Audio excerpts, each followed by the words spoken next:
Good morning. So, in the last couple of lectures, we have seen different types of time series models, which include AR, MA, ARMA, ARIMA, uh, and then we have studied some of its properties in terms of the conditions for stationarity, uh, when it is stationary, the mean, the variance, the autocovariance function, the autocorrelation function, and the behavior of the autocorrelation functions of these models. However, these models are not in a position to take care of data which is seasonal in nature. So, in today's lecture, we are going to discuss what is that appropriate model which can address the seasonality in the data. So, let's look at this particular time series. So, this is a time series of daily electricity load of building in the University of California, Berkeley. And well, I have given the website here, towardsdatascience.com, time series forecasting with Serima model. So this is a daily data, and you can see that there is a weekly kind of seasonality seen here. So it's like, if you start here, you can see that this come back here, come back here, come back here. So you can clearly see the periodicity of that. So now today's lecture, we are going to discuss which is the appropriate model which can take care of this. Now, by showing this, I mean, like, it is not showing too much of a trend in this data, but this is just an example. It need not be like this. If you remember the behavior of airline passenger data, it is something like this. It is seasonal, but it has an increasing trend. So it could be any kind of thing. Okay. So let's look at such models without wasting the time. So a multiplicative model for stationary seasonal time series. So the seasonality is very important. I've written a title here. I mean, like seasonal ARIMA model. So we are familiar with this notation, ARIMA PDQ, where D represents the order of differencing, P and Q represents the degree of polynomial of autoregressive polynomial and a moving average polynomial. Now there are some new things coming here. What are these new things? So we have a new thing here. We have added a S here, which actually represents the seasonal ARIMA. So once it is seasonal, all this behavior of autoregressive behavior, moving average behavior, and the number of seasonal differencing, this can also change. And that actually brings another set of parameters, which are P, D, Q, and S. So this S represents the seasonality index, or what you can say, the period. And this PDQ represents, P represents the order of the seasonal polynomial, and Q represents the order of the AR polynomial, and this is that of MA polynomial, and this is how many times that you need to do the seasonal differencing. So this is what called as ARIMA PDQ. This is a bit complex, but it is not as complex as that, as we think. Well, to implement and run and then do computations, it is a bit complex, but to understand, it is not that difficult. So let's look at, and we have seen this idea of seasonal differencing, saying that seasonal differencing can take care of the seasonality in the data. So let's look at this data. So for example, we may fit an ARIMA model for YT, but the YT is basically 1 minus b to the power of s xt, which essentially means that you are actually fitting an ARIMA model after making a seasonal differencing. What is the seasonal differencing? Xt minus s. So this is what is seasonal differencing. So this is seasonality with the period s. Now, if you want to represent this, it is represented like this. So you have 1 minus b to the power of s xt, and then you are fitting a ARMA for that. So this is actually the integrated, but seasonal differencing basically. So this takes care of, here, and then your usually ARMA PQ, which comes from phi b and theta b. So where phi b is 1 minus phi 1b minus phi 2b square, etc., phi b to the power of p, the usual AR polynomial and MA polynomial of degree p and q respectively. Now, this is a simple generalization where you have actually taken care of the seasonality. But sometimes what happens, this type of a model is not enough. because this is the simplest generalization from an ARMA to a seasonality, we may have to make it little more involved because that depends on the data. So what is that model which is more general than this? So that leads to what is called SARIMA PDQ and uppercase PDQS. So how are we going to represent? So here this for example, let us look at the usual parameters of ARIMA PDQ. So you can see that this is the polynomial of degree p, which is given by this 1 minus phi1 z minus phi2 z square etc. phi p z to the power of p. You are familiar with this. So that is what this is. Okay, and this is the polynomial of moving average polynomial of degree q, which is given by theta z 1 plus theta z plus etc. theta 2 z square plus theta q z to the power of q. So with this and with this with xt, it is ARMA PQ, right? So you have the ARMA PQ here, phi b xt equal to theta b zt. Now I am including 1 minus b to the power of d. That means actually I am differencing it d times. So that leads to what is called ARIMA PDQ. So you have phi b 1 minus b to the power of dxt equal to theta b zt. Now what is left out with these parameters? This. So what we are going to do is that we are going to do the same thing. We will have an AR parameter, we will have an error polynomial, we have a differencing factor, and we will have a MA polynomial. But then now the difference is that it's not direct difference, it is seasonal difference. So this 1 minus b to the power of d will be replaced with 1 minus b to the power of s to the power of d. So b to the power of s to the power of d, so if this d equal to 1, it is 1 minus b to the power of s, which we have seen here. So what is 1 minus b to the power of s will give you, if you operate on this, xt minus s. So such d times if you have to do. So that is what this parameter is. And then p represents the autoregressive polynomial with respect to the seasonal factor. There is a difference between this phi and this phi because this is the lower case and this is the upper case. So what is this polynomial? That polynomial looks interesting. It is similar like this polynomial, but the difference is that every time it increases by b to the power of s. So for example, you can see that it is 1 minus phi1 z to the power of s, phi2 z square or z to the, phi2 z to the power of 2s, etc. phi p z to the power of ps. So this is what now this p and this p are different because this order may be different.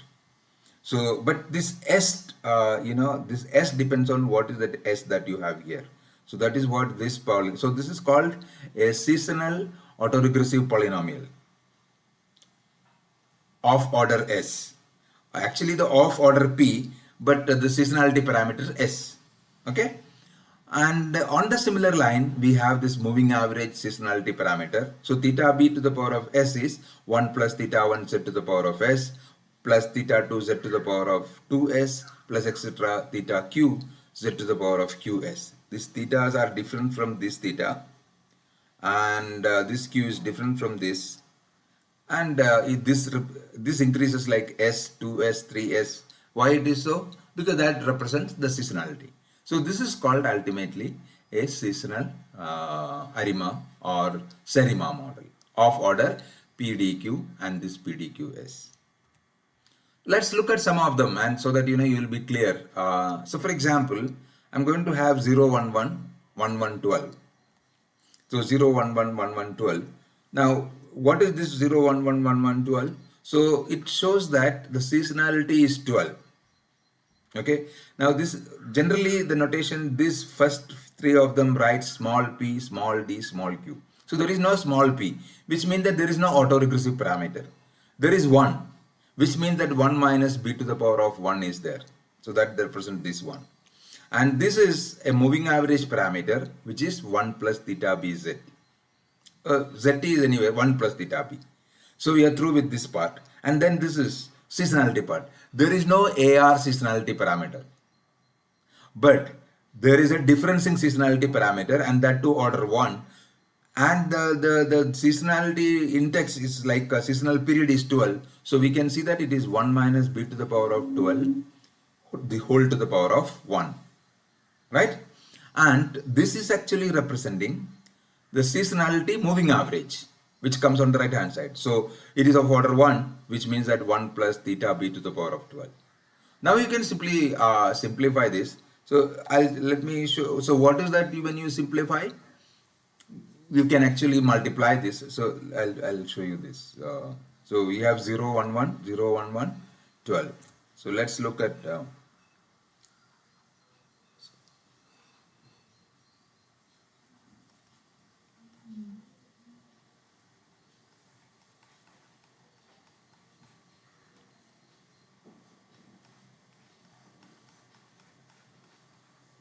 okay, so we have this model. So what we have, this model actually turned down to, so you have, there is P knows there, this is 1 minus B to the power of 1, and there is xt, and then you have,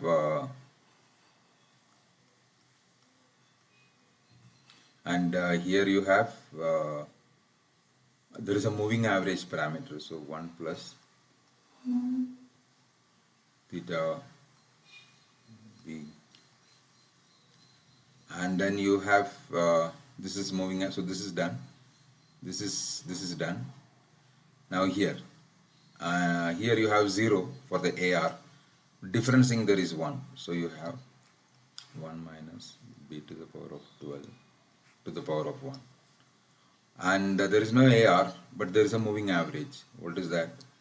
1 plus, this is different, so I'll write like this, sorry.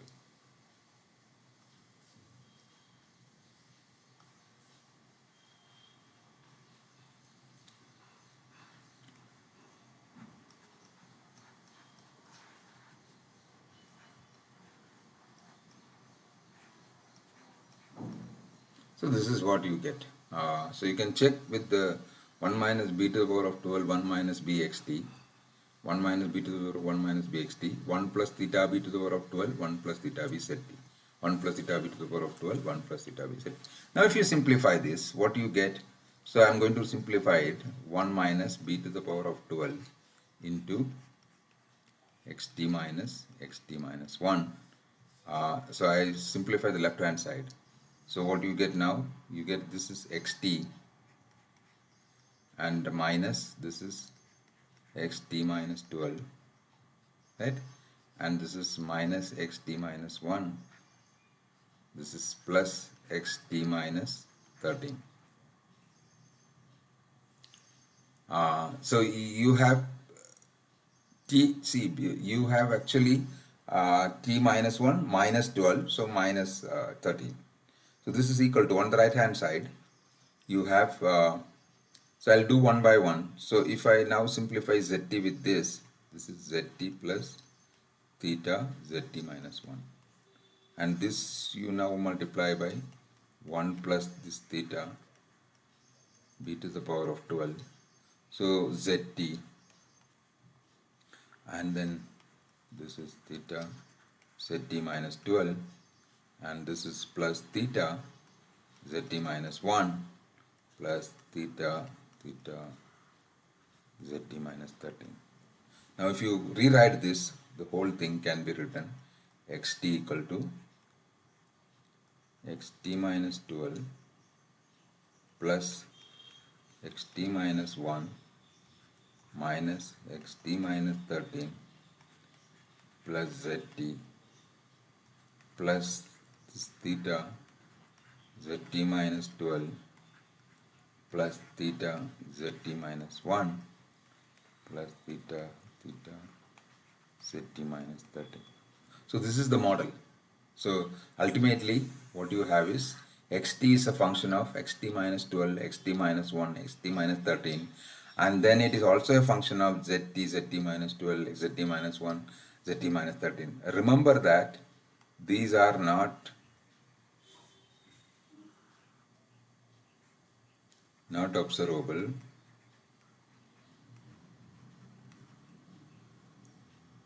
These are observable.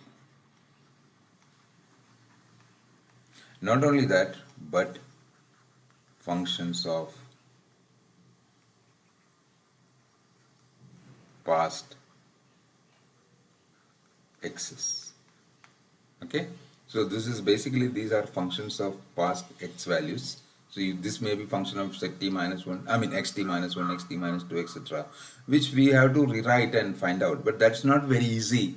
We have done that exercise in the case of AR model.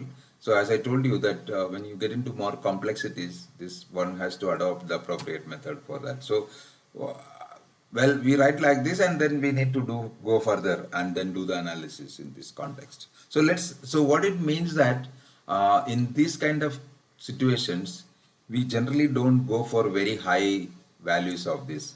So now that I have explained this, these two, it is your job to find out. So 0, 0, 0, that means there is no PDQ, so you have contribution only from here. So there are an AR contribution, which is 1 minus phi b to the power of 12 xt is equal to 1 plus theta b to the power of 12 zt. So it's very clear. Similarly 0, 0, 1, which means that there is an MA contribution here, which is here. There is no AR, there is no differencing, but here there is an AR. So this is what it is. So you have various combinations of 0, these 6 parameters can happen, and depending on the data, this could be 4, 12, 7, etc. Now, if you see that, we can actually start finding the mean variance and covariances of this. So, if the simplest model that you can, suppose I take 0, 0, 0, 0, 0, 1, 12. So, 0, this essentially means that we have only 1 plus theta b. Actually, I mean, oh, I haven't written that model here, but you can write down. I mean, Sarima, you can write down. So this is basically xt equal to zt plus theta zt minus 12. So now this is like a moving average. The only difference is that in the usual moving average, this is zt minus 1, but it is zt minus 12. So you can see that this has more or less similar type of autocovariance function. What was autocovariance function of the moving average MA1? It is zt plus theta zt minus 1. So now in that case, this is h equal to 0, this is the variance, and theta sigma square when h equal to plus or minus 1, because this is t minus 1. That means it was 1 dependent. So means this observation depends on immediate past or immediate future, the next observation. But whereas future observation, when you have observation, now what is happening is that when you replace 1 with 12, this is basically depending on this 12, which means that this theta sigma square for h equal to plus or minus 12 and 0 otherwise. So this covariance function leads to something like this, theta by 1 plus theta square. So this I am leaving you to verify. Now on the similar line, you will be able to, now you extend this to a further MA type, I mean AR type, because I have only AR seasonal parameter, so I have this.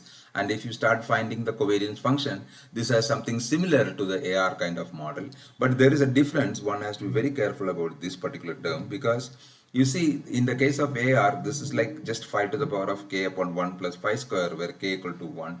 It will not be k, it will be h in the case of AR1. But now what happened that because this is actually seasonal, so this will be, and the seasonality parameter is 12. You see, this is not t minus 1, it is t minus 12. So it is increasing by 12k. So 12k, where k equal to 1, 2, 3, etc. So this leads to the autocorrelation as rho plus or minus 12k is phi to the power of k. Of course, for k equal to 0, you have 1, and k equal to 1. You know, k equal to 1, basically what is that you are talking about? Rho 12 and rho minus 12. So what is happening is that in between all of them are 0, because you will have significant autocorrelations at those points. That is the difference. So complete this calculation and then find out this. You can also do so this is slightly more involved, unlike in the earlier simplest cases, where you have 0, 1, 1 week, because we have contribution from this side as well as this side. So you have xt minus phi xt minus 12 plus zt plus theta zt minus. How do you get this? You write this particular, because this is having a moving average that leads to this. This is having a seasonal AR that leads to this particular term, and seasonality of 12, that is why t minus 12. So now you have this equation. Now if you start finding the correlation, autocovariance, you can see that it will have a different kind of structure. So gamma 0 is the variance, uh, gamma 1 is the first order autocovariance, so which will give, you don't have an explicit formula here because it actually comes as a recursive kind of thing. That's not difficult because you multiply by xt minus 1 here and then simply take the expectation. So if you multiply by xt minus 1 or xt plus 1 here, you get gamma 1, phi xt phi gamma 11, and this will be 0 and this will be theta sigma square. So because this is first order then. So basically what it means that in general, gamma h is equal to phi time gamma h minus 12. Such kind of an equation you get. Whereas in the AR1 you get phi gamma h is equal to phi time gamma h minus 1. But here it is h minus 12. So this leads to rho 12k is 5 to the power of k. Actually, I am now trying to show this to you. So you get the corresponding 001. No, sorry, I'm sorry. There is a difference, but 001, 100. 100 is here also. Sorry. But 001 is not there. So, of course, accordingly there will be a difference. So that's why, you have this term coming here. Because this is the AR part of it. I mean, this is, and you also have the MA part here. So there will be, like a rho 12k minus 1 is rho 12k plus 1, which gives you theta by 1 plus theta square multiplied by phi to the power of k, and rho x0 equal to 0. So how will you derive this? I mean, you derive it by computing it. So if you say that t minus 1, you see, because this depends on this, xt will have xt minus 1 also. So for example, if you consider 12, k equal to 1, rho 12 is phi to the phi, and this is rho 11. So you have contribution at rho 12, rho 11. Once you have rho 11 and rho 13 has to be, so you get the same thing. Because it's one dependent, no? So we have seen that plus or minus 1 in the case of moving average. So this is what it is. So try to complete the derivation of this. I think now you should be knowing how to derive the autocorrelation or autocovariance function. So I have written the autocorrelation here. So from this formula, you'll be able to derive all the autocorrelations. So here I wanted to show you that how the picture look like. So you may not be in a position to judge immediately the parameters, but however, you can see the seasonal behavior because this kind of behavior repeats. So you can see that there is a seasonal behavior. Similarly in PACF also, it repeats in a similar manner, but it is on the other side with a minus. And similarly now, so this is for a model like this. Of course, if you change this, you can get different pictures. So I suggest you to simulate observations and plot the ACF, PACF to see interesting pictures of ACF, PACF, how it behaves. Well, now the question is that this is much more difficult, unlike in the AR-MA case, how to identify the model. So generally, there are some kind of step-by-step procedure. Selecting the appropriate model for a given time series data is actually a daunting task because it is very difficult. But if you are using a software, to some extent the software will take care of it, but you should also know what is that software is doing. So basically what it does is that in the first step, it identifies what kind of seasonal factors are there. So the seasonal factors are there are two seasonal factors, small d and capital D. The small d, the lowercase d and uppercase d. The lowercase d is the direct differencing, uppercase d is the seasonal differencing. So how many times direct differencing has to be done? How many times seasonal differencing has to be done? These are identified first. And then with that series, you are now trying to find how many times the AR polynomial, how many times the MA polynomial, what is the degree of AR polynomial, what is the degree of MA polynomial. Now, generally, there is very difficult. It is very difficult to uniquely identify this because there are several models which are very competitive each other. There may not be much of a difference. So we may have to have a criteria to select them, which we will be discussing a little later. So the first step in identifying the ARIMA model for a data set is to find small d and capital D or lowercase d and uppercase d. So as to make the difference observation is like this. So you need to find this and this kind of stationary. and then the SCF, PSCF you look, and then appropriately you go for these orders like small p, small q, capital P, uppercase P, uppercase Q.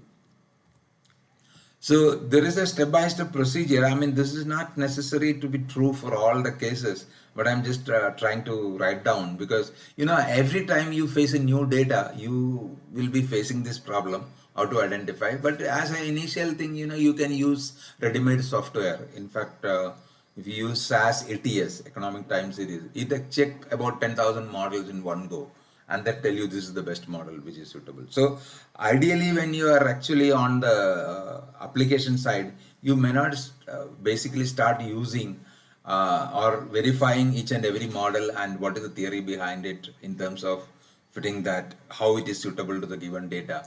But then in the class, we need to understand, because we are learning for the first time, what is the procedure. So basically, it's plot the data, use a range mean plot to see the whether you require a transformation, because I told you transformation help to stabilize the variance. So whether we should go for a box cost transformation. Then you choose the difference in schemes, like do you have a quarterly data, weekly data, monthly data.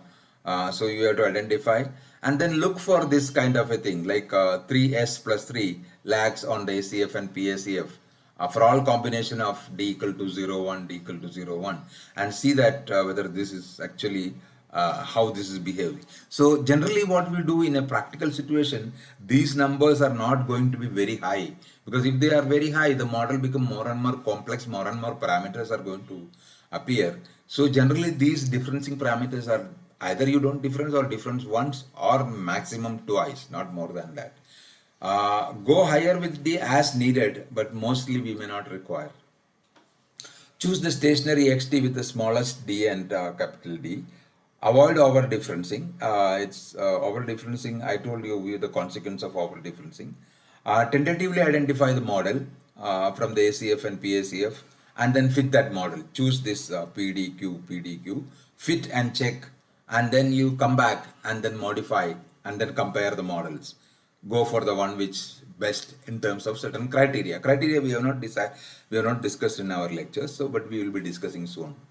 Iterate as necessary. At the end, choose alternative value of d lambda if required. So in R, you can the very simple commands, most of them. If you want to get ACF of a series, ACF of series, 48 is the number of lags that you give. If you want ACF of a different series, so you can just give it, you don't have to difference and then compute ACF. Of course, that can be also done. So it's very simple. And if you want to ACF of difference of this, difference of the different series, and that with a seasonal differencing 12. So here you can see that there is a seasonal differencing 12, which is applicable over here. And then you are taking a difference of that. So this is what I mean, with a seasonality included in that. Now this is, you can actually write Sarima directly in R, Sarima, and then you fit a whatever name of the series, X, Y, Z, whatever it is, or by alphanumeric characters which you have given. And this is basically, these numbers represents PDQ, PDQS. So this is how fit of the Sarima 211 013 12 model. So this is very easy. Fitting, and this is for fitting. Fitting means it fit the data, estimate the parameters, and give you all those coefficient estimates, standard error, etc. And this gives you the forecast. So remember, forecast series 12 to 1 101 312. So this is basically forecasting. This number is not for the model.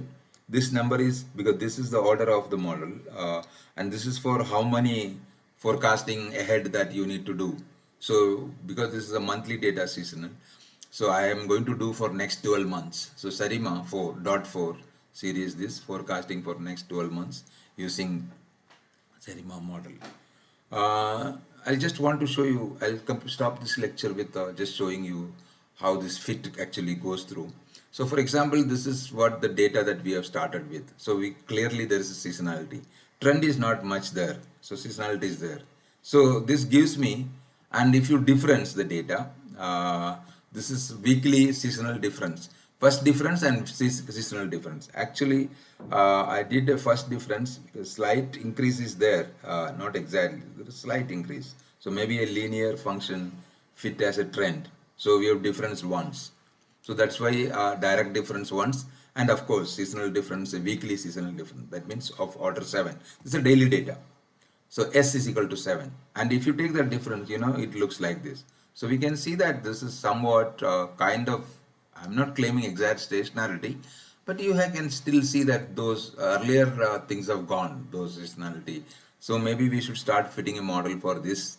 And then if you fit a Serima 011 Prod 0117 for this model, uh, this is the AR polynomial, difference ones.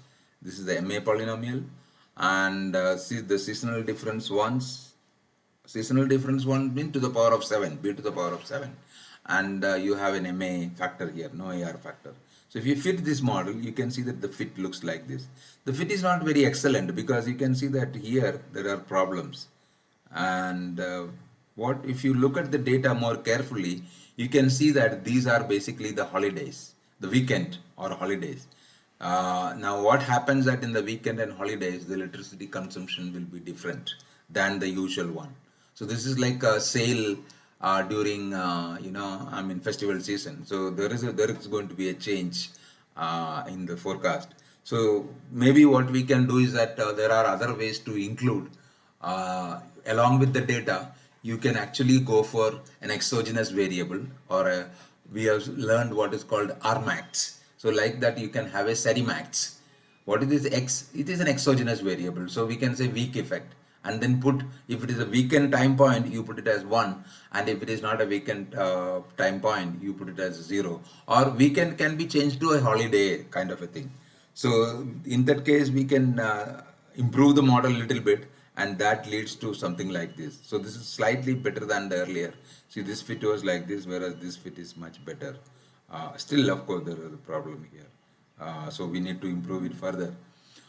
But now that it is much better, because here, it was going like this. Now at least we could bring it to this kind of a thing. So here what happened with exogenous variable holidays. So I have included one more variable as holidays, and then try to fit this data. So that's about the Serima model. Thank you.